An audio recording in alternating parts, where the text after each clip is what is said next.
Good evening. I'm here on behalf of Gale of Waterdeep. He wishes to extend you an invitation for a private conversation in a more suitable locale. Gladly. Simply follow yonder path, and soon you will find him.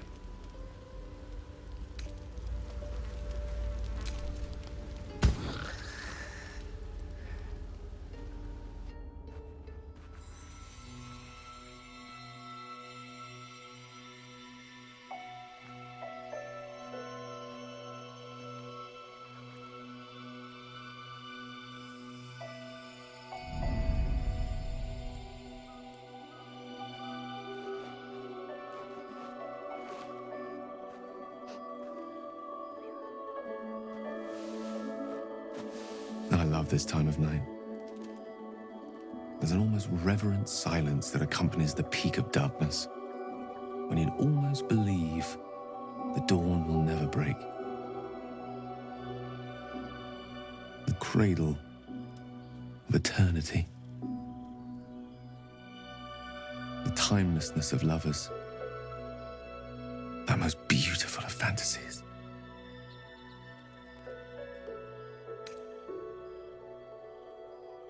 I will be. Soon. I am perhaps just one hard day away from being without any troubles at all. This may be my last night alive. I wanted it to be under a canopy of beauty and wonder, and with company to match. I thought this place might bring me peace. I thought it might make the weight of what I must do feel a little lighter. But I'm not so sure.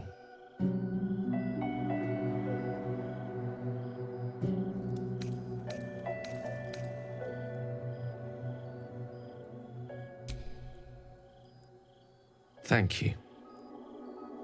But even if we do find another way, perhaps this is the right way.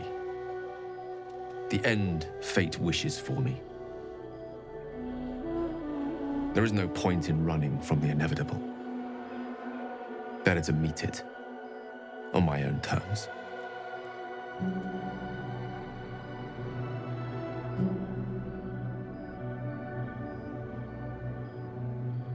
One moment with you could sate me for a lifetime and prize the fear from my heart. I'm so very glad you came to share this with me. I know this is all unreal, but I created it for you. You must know that you're very special to me. If things were different, if we were home, I'd have taken time to do things properly, to say it all better. But time is short. I'm in love with you.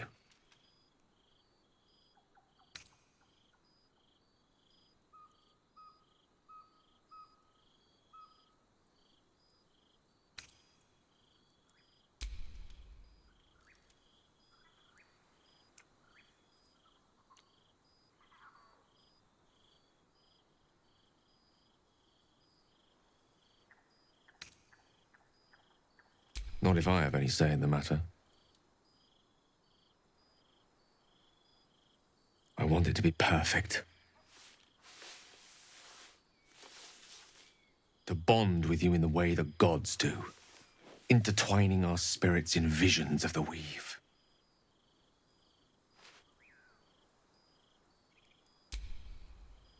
How about the perfect night in Waterdeep? Yes?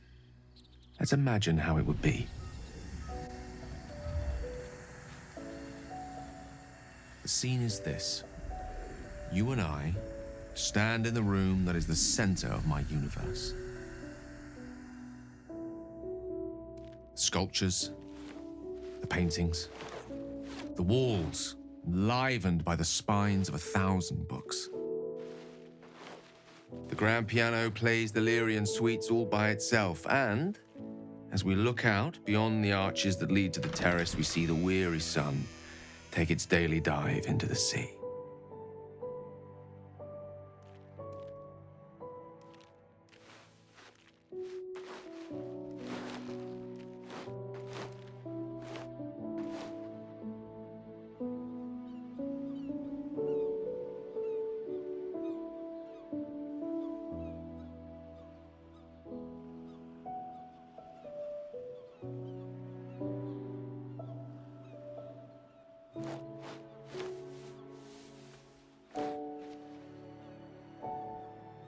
My favorite spot. Many times, evening turned to night and back to daybreak once more while I sat here, lost in words.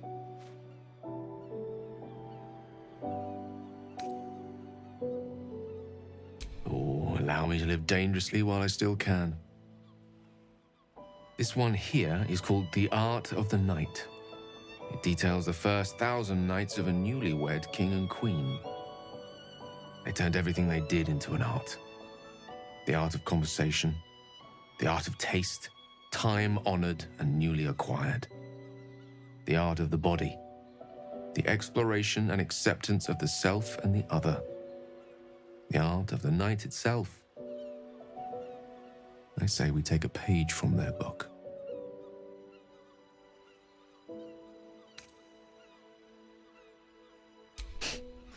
I'm many things, but coy's not one of them. What do you say?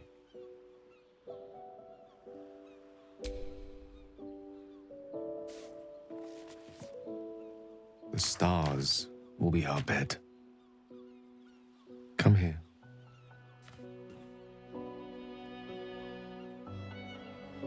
Why confine ourselves to the pleasures of mortal flesh?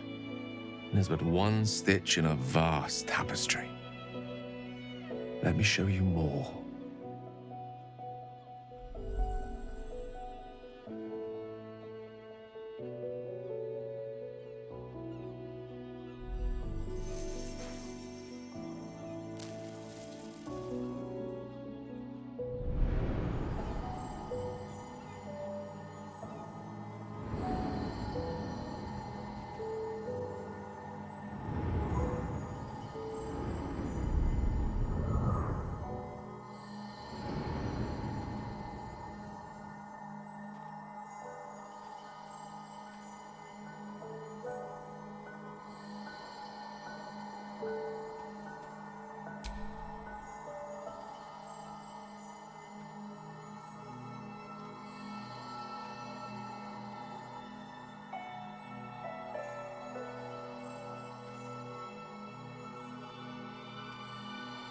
When you wake, it will be back at our camp, back in our small, dirty, bloody patch of existence. But stay with me now. There are endless worlds out there, countless ways to declare love, infinite ways to express it. Too much for one night.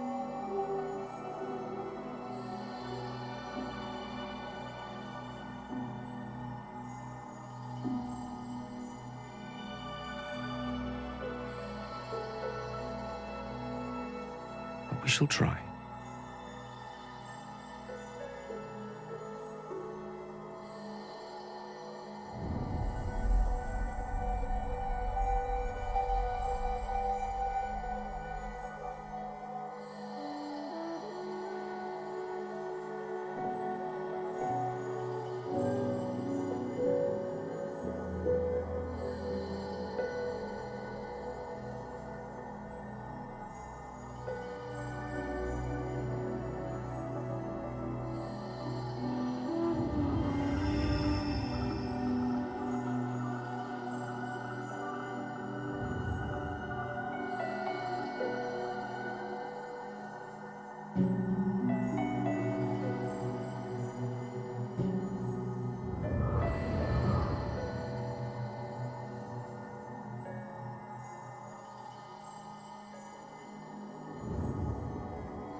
I wanted to talk to you about our night together.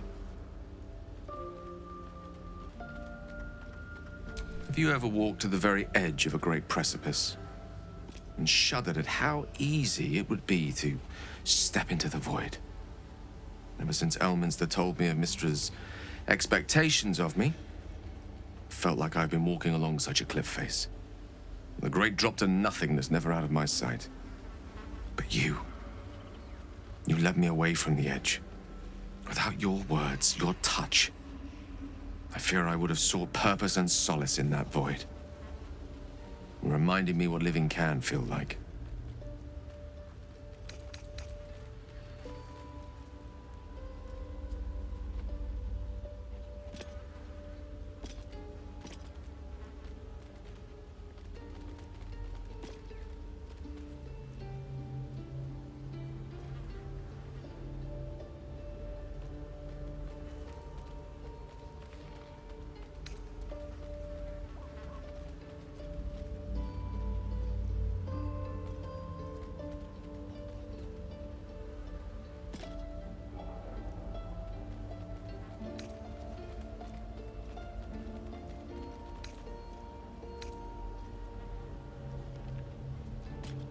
No crutch. I can stand tall now, thanks to you. You've renewed my taste for living. I'll not be a burden to you. I hope the end is much farther away than I had suspected. I hope that night meant as much to you as it did to me. And I hope we all have more time together. Together. Alone.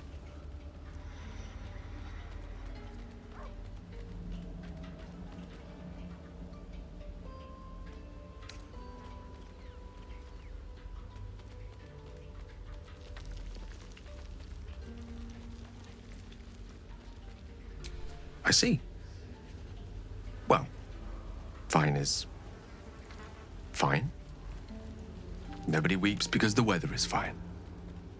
No monarchs were overthrown because their ruling was fine. No artworks were burned because they were not masterpieces, but merely fine.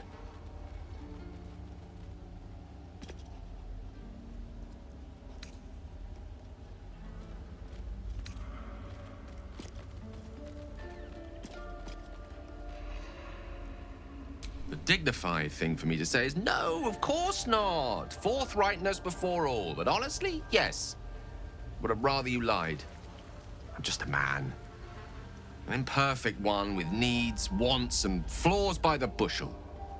A fragile vessel in which to place potentially world-ending power.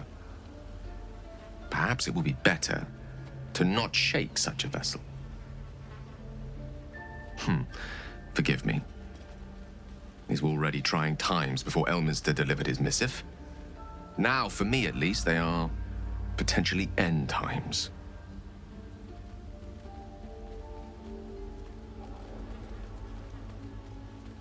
There's nothing that would give me greater pleasure.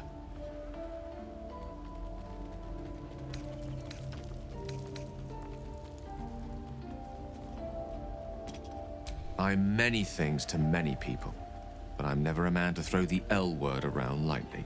I said exactly what I meant. I love you. You should never, never doubt that.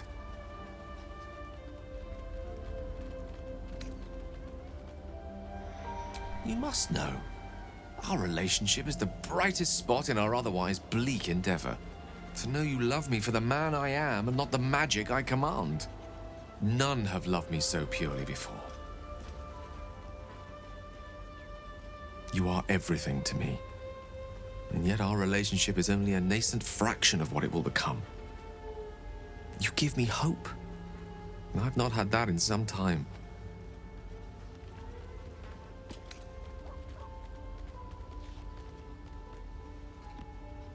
Oh. I see. That's disappointing. You've actually caught me at an inopportune time. Blasted dust in my eye. Excuse me.